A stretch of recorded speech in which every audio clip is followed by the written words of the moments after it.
Hello दोस्तों, मैं अभिषेक और आप देख रहे हैं हमारा यूट्यूब चैनल अभिषेक पाठशाला। दोस्तों, जैसा कि आप जानते हैं कि आप हमारे साथ यहाँ पर पढ़ते हैं इंटरमीडिएट की मैथमेटिक्स बिल्कुल ही सरल तरीके से।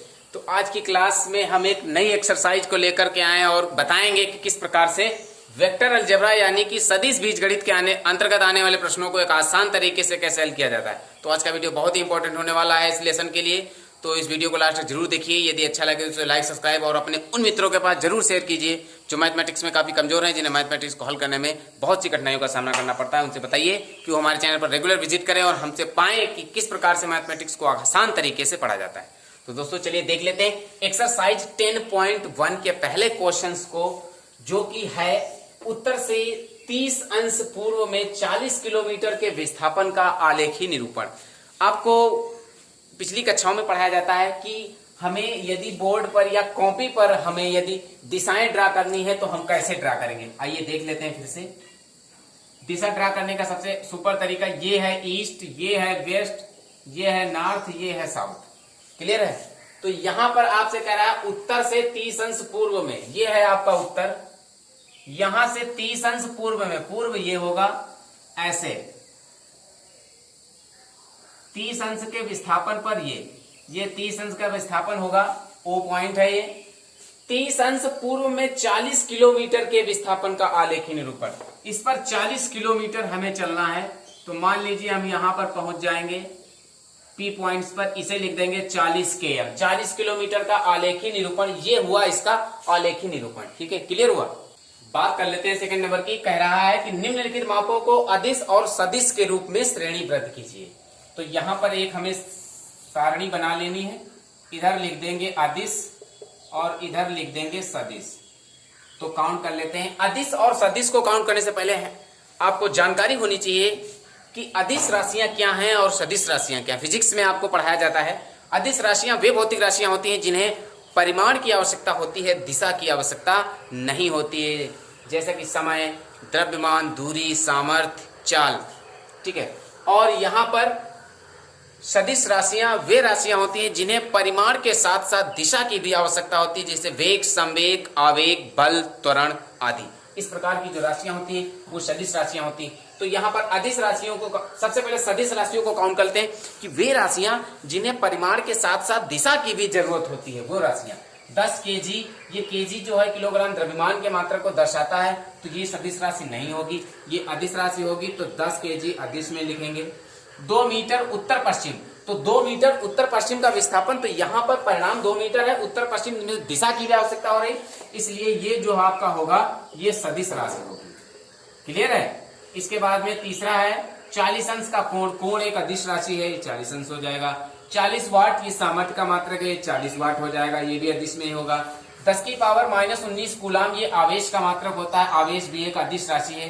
10 की पावर -19 कूलाम ये आवेश होगा, ये भी अदिश राशि है। और 20 मीटर पर सेकंड स्क्वायर ये आपका त्वरण होता है, 20 मीटर पर सेकंड स्क्वायर, इसे दिशा की आवश्यकता होती है, इसलिए सदिश राशि। तो यहाँ पर हमने जाना कि सदिश राशियां केवल 2 मीटर उत्तर पश्चिम वाला विकल्प में और 20 मीटर पर सेकंड स्क्वायर के विकल्प में, ये दो आपके ऑप्शन सदिश राशियों के अंतर्गत है, बाकी सभी ऑप्शन आपके अदिश राशियों के अंतर्गत। ठीक है, क्लियर हुआ। थर्ड नंबर की बात कर लेते हैं। जैसा कि सेकंड नंबर में पूछा जा रहा है वही है। थर्ड नंबर में अदिश और सदिश राशियों के रूप में श्रेणीबद्ध कीजिए। तो देखिए यहां पर लिख लेंगे, हम सारणी बना लेते हैं। अदिश राशियां कौन सी हैं और सदिश राशियां कौन सी हैं।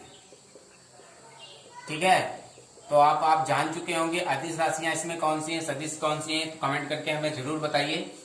अदिश राशियां हम लिख रहे हैं समय कालांश, अदिश राशि है दूरी, अदिश राशि है बल, सदिश राशि है वेग, सदिश राशि है कार्य, अदिश राशि। ठीक है, क्लियर हुआ। हम जल्दी से हमें कमेंट करके जरूर बताइए। फोर्थ नंबर की बात कर लेते हैं। आकृति 10.6 में निम्नलिखित सदस्यों को पहचानना है आपको।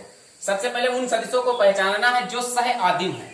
सह आदिम कौन सा सदिश होते हैं, ध्यान दे देना है। लिख लीजिए, पेन उठाइए, लिख लीजिए। सह आदिम वो सदिश होते हैं ऐसे 2 या 2 से अधिक सदिश जिनका प्रारंभिक बिंदु 1 हो, सह आदिम सदिश कहलाते हैं। तो यहां पर चित्र में हमें खोजना है कि कौन से सदिश सह आदिम सदिश हैं। तो सबसे पहले काउंट कर लेते हैं सह आदिम सदिश कौन से हैं।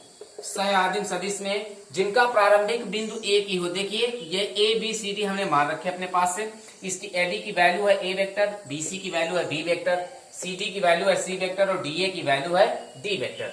तो यहां पर जो सह आदिम सदिश हैं वो है ए बी वेक्टर तथा बीसी वेक्टर। ये जो आपके दो सदिश हैं ये सह आदिम सदिश हैं। क्यों? क्योंकि इनका प्रारंभिक बिंदु एक ही है, ऐसे और ऐसे। क्लियर है? इनका प्रारंभिक बिंदु एक ही है। तो ए बी वेक्टर की जो वैल्यू है वो है ए वेक्टर, एक ये क्लियर आंसर हुआ। बीसी वेक्टर की जो वैल्यू है वो है बी वेक्टर। तो पहला आपका क्लियर हुआ। दूसरा क्लियर कर लेते हैं समान सदिश कौन से हैं। देखिए समान सदिश कौन से होते हैं, कैसे काउंट करेंगे समान सदिश यहाँ पर। तो समान सदिश देख लेते हैं, एक ही दिशा हो जिनके, ऐसे सदिश जिनकी दिशा एक ही हो।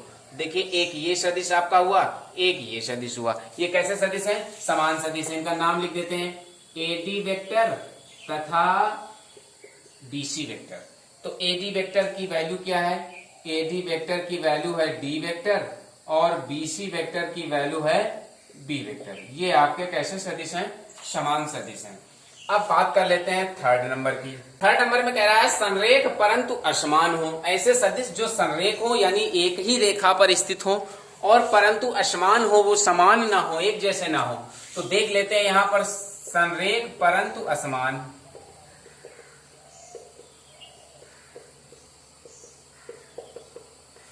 वो कौन से वेक्टर होंगे? वो वेक्टर होंगे ए बी वेक्टर, इधर को इंगित करता है, और C D vector, C D vector इधर को इंगित करता है। तो ए बी वेक्टर की जो वैल्यू है वो है ए वेक्टर और सी डी वेक्टर की जो वैल्यू है वो है आपकी सी वेक्टर। तो ये आपका क्लियर हुआ फोर्थ नंबर। बात कर लेते हैं 5 नंबर की। कह रहा है निम्नलिखित का उत्तर सत्य या असत्य के रूप में दीजिए। तो पहला क्वेश्चन से ए वेक्टर तथा माइनस ए वेक्टर संरेख है। तो ये बात बिल्कुल क्लियर है, ये बात सत्य है। ठीक है, ये बात आपकी ट्रू है। ए वेक्टर और माइनस ए वेक्टर संरेख है। ए वेक्टर और माइनस ए वेक्टर संरेख है। ए वेक्टर आपका जिस दिशा में होगा माइनस ए वेक्टर ठीक उसके विपरीत दिशा में होगा। तो ये दोनों एक ही दिशा में होंगे। ठीक है, ये दोनों एक दूसरे के विपरीत दिशा में होंगे। तो ये एक सीधी रेखा पर होंगे, अर्थात ये संरेख होंगे। तो ये बात क्लियर है। उसके बाद में नेक्स्ट वाले क्वेश्चन है, दो संरेख सदिशों का परिमाण सदैव बराबर होता है। ये बात असत्य है, फॉल्स है। ये बात फॉल्स है आपकी। दो संरेख सदिश, दो ऐसे सदिश जो संरेख हों यानी जो एक ही रेखा से होकर जाएं, उनका परिमाण सदैव समान होता है? जी नहीं, उनका परिमाण 1 हो सकता है, 2 हो सकता है, 0 हो सकता है, ऋणात्मक हो सकता है, उनका परिमाण समान नहीं हो सकता। क्लियर है? इसलिए फॉल्स हुआ। थर्ड नंबर की बात कर लेते हैं। समान परिमाण वाले दो सदिश संरेख होते हैं। समान परिमाण वाले ऐसे दो सदिश जो समान परिमाण वाले दो सदिश संरेख होते हैं, गलत, फॉल्स है ये बात भी। कैसे फॉल्स है? दो सदिश ऐसे हैं जिनका परिमाण समान है, उनका रिजल्ट टोटल जो वेट है वो समान है। तो कह रहा वो सदिश संरेख होते हैं? जी नहीं, उनका वेट आपस में बराबर है, उनकी लंबाइयां बराबर हैं, तो कोई जरूरी नहीं है कि वो सदिश संरेख हो। ठीक है, इसलिए फॉल्स भी हो सकता है, फॉल्स लिख दिया गया। लास्ट वाले की बात कर लेते हैं। समान परिमाण वाले दो संरेख सदिश समान होते हैं। तो जब समान परिमाण वाले दो सिंपल सदिश संरेख नहीं हो सकते हैं, तो दो संरेख सदिश कैसे समान हो सकते हैं? नहीं हो सकते हैं, इसमें भी नहीं हो सकते। तो ये बात भी आपकी फॉल्स ही होगी। क्लियर है बच्चों? तो प्यारे बच्चों, कैसी लगी आज की क्लास? ये एक्सरसाइज समाप्त हुई। कैसी लगी आज की क्लास हमें कमेंट करके जरूर बताइएगा। मेरे क्वेश्चंस कैसे लगे प्लीज प्लीज प्लीज हमें कमेंट कीजिए और उसके बारे में जरूर बताइए कि आपको समझ में आ रहे हैं या नहीं। तो अब बहुत जल्द आपको मिलते हैं नेक्स्ट एक्सरसाइज में। इसी की अगले क्लास में आपसे बात करेंगे एक्सरसाइज 10.2 की। तब तक के लिए पढ़ते रहे हमारा यूट्यूब चैनल अभिषेक पाठशाला। अपने कोर्स को रिवीजन करते रहिए और मैथ में अच्छी तैयारी करते रहिए। ओके, फिर मिलते हैं आपको नेक्स्ट क्लास में अगले दिन। तब तक के लिए bye bye. Okay, thank you.